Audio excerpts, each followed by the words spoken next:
The report that we published is covering a lot of grounds, and we could have talked about many more things that we didn't deal with in any great detail because of space, and we also had to focus on what is most relevant in an European Union context, which is where we basically work.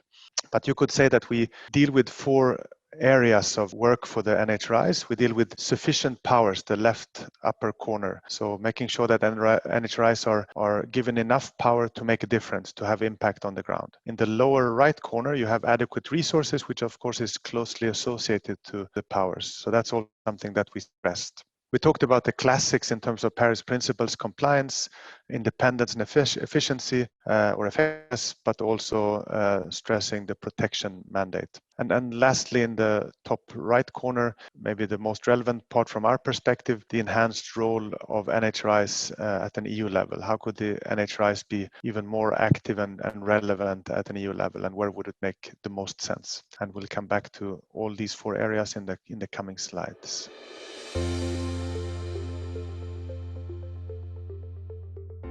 So of course, the first bar here is about basically the Paris Principles, that NHRIs are crucial actors, and that's something we stress, of course, throughout the report. Then there are 3 additional points, sort of sub-points relating to the previous slide that I showed, that NHRIs could have a much greater impact at an EU level. And the second point of these 3 is related to new issues.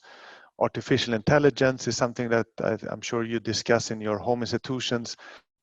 And also lastly of these 3 points, that NHRIs need a clear mandate, adequate resources, and must reflect their society's diversity in its composition, if it's a commission, in its staff.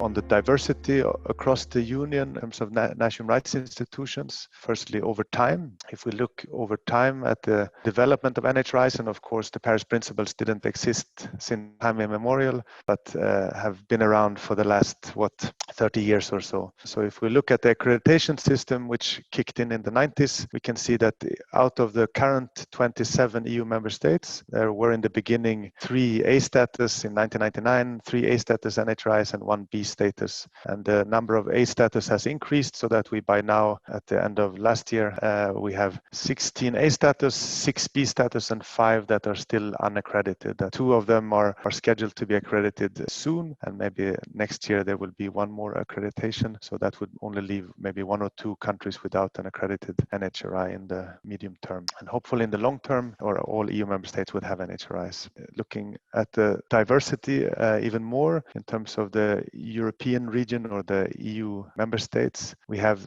a good handful of commission type. So with a collegiate body at the top, we have 15 ombuds institutions. So the classical one, the classical model only, or with an attachment like in Finland. We have, of course, a system in Greece with a commission, but also an ombuds institution that is not an NHRI. So all kinds of models. And we have 5 institute types, Germany, Denmark comes to mind. And we have in the annex to the report, you can see that there is an overview of the different mandates of NHRIs.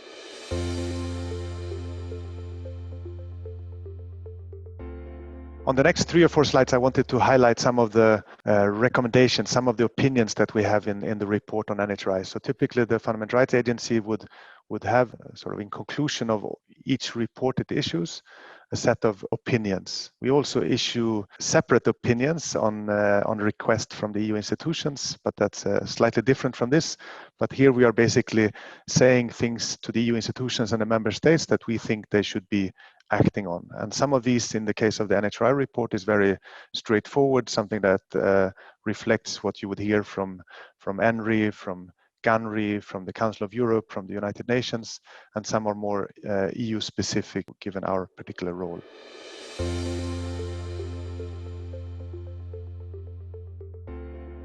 So of course the Paris Principles should be the minimum standards. NHRIs should be much more, not the least given that the European Union is a strong fundamental rights, human rights actor. We live in a relatively wealthy and fortunate part of the world, and in that sense, we should lead by examples when we preach the Paris Principles and the NHRIs in other parts of the world.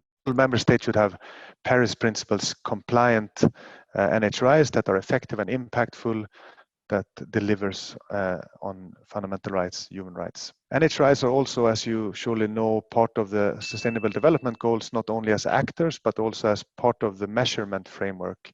That one of the indicators under Goal 16 relates to having A status or Paris Principles compliant NHRIs. So by 2030, if not before, the European Union, as well as the rest of the world, should have Paris Principles compliant NHRIs in order to deliver on the SDGs. But if we look across the world, and if I make a little detour, if I look at my notes here and compare the 4 regions of the world, the African, the Asia Pacific, the European, and the Americas, we have about 50% of the countries in most part of the world having some kind of NHRI, accredited NHRI, with Africa a little bit over 50%, Americas just below, and Asia Pacific a little bit more below 50%. And for Europe, so the whole of Europe, not the European Union, it's almost 75%. And for the European Union, it's as high as 85% with the only 5 of the 27 not having an accredited NHRI. And if we would move into the details of the accreditation and look at the Paris Principles compliant NHRIs, there would be 88% of them that would be A status in the Americas, 74% in Europe, and about the same in the EU, 68% in Africa, and 60% in the Asia Pacific. So in terms of A status compliance, the Americas are in the lead, followed by Europe, and then Africa, and in Asia Pacific, it's 2/3 or a bit less. We also refer to other standards, or we in a way do not provide standards, but other or sources of standards in our report. And of course, we refer to the Paris Principles extensively, but also to Council of Europe recommendations and to the Global Privacy Assembly, which also references the independence criteria of NHRIs extensively. And even in the regulation of the Fundamental Rights Agency, the Paris Principles are referenced in relation to the independence of our management board. Other EU agencies that are out there on dealing with the environment or chemicals or food safety, they have a management board composed of representatives of member states. But for the agency, given the fundamental rights, human rights mandate, we have references to the Paris Principles, and our management board members are appointed in their individual capacity.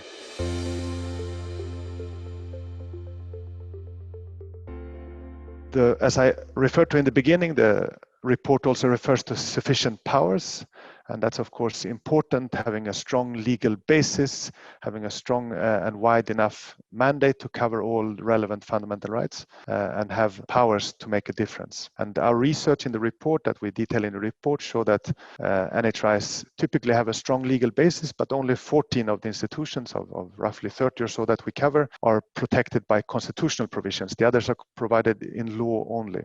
And that is, of course, maybe not of course, but it's fine Paris Principles wise, but it would make sense to have it in the Constitution, right? So that it cannot be altered due to political winds or other flavor of the months kind of situations. We also deal with that NHRIs must have an ability to provide policymakers and lawmakers with sufficient level of detail and influence them where needed. But this is not always the case in terms of having access to good parliamentary debates or at the right appropriate timing, and that there would a required debate or so on the findings or on the annual report of NHRIs. Drawing on that in terms of sufficient power, we are saying that EU member states should boost the impact of NHRIs, and they should consult NHRIs, follow up on their recommendations more systematically, and answer specific queries. And we go into quite some detail in the opinions on that.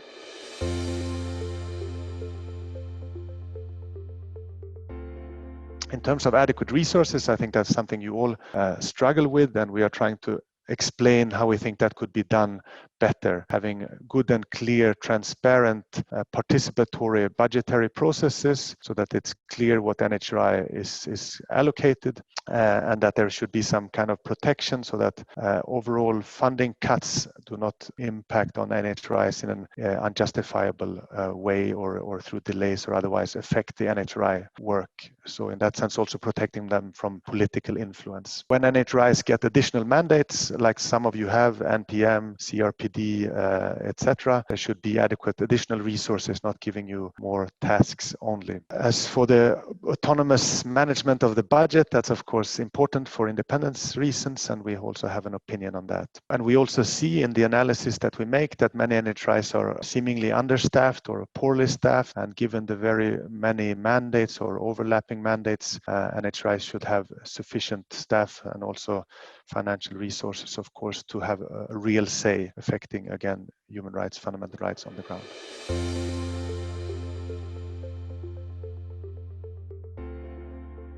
Just giving you this overview on institutions' way of ensuring pluralism. We talked about pluralistic body and the importance of that, and without going into any detail here, you have on the top row the different institutions that we looked at.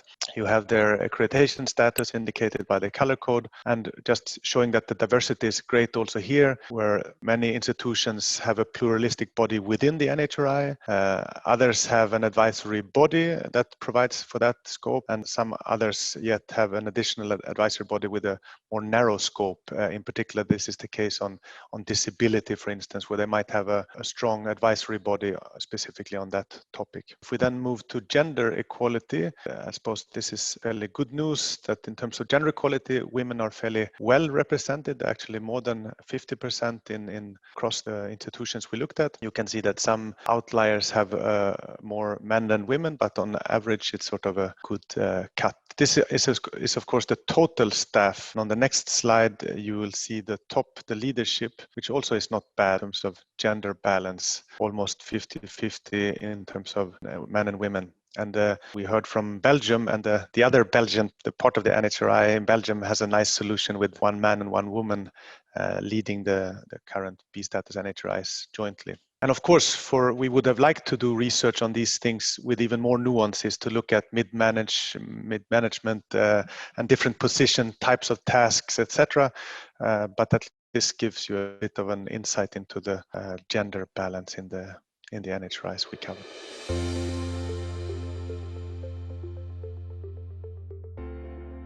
Also here, a bit smaller and maybe difficult to see, but the big picture is also important here. We looked at the Paris Principles Principles requirement of having strong engagement and cooperation with the NGOs or civil society organizations. And indeed, all NHRIs that we covered do this, mostly via consultations or seminars, and a lot related to human rights education, some also joint projects. But also here you can see quite a big diversity with explicit obligation in some institutions and an explicit possibility in others, and then some where it is the practical exercise that they do involve civil society, but it's neither an obligation or a possibility.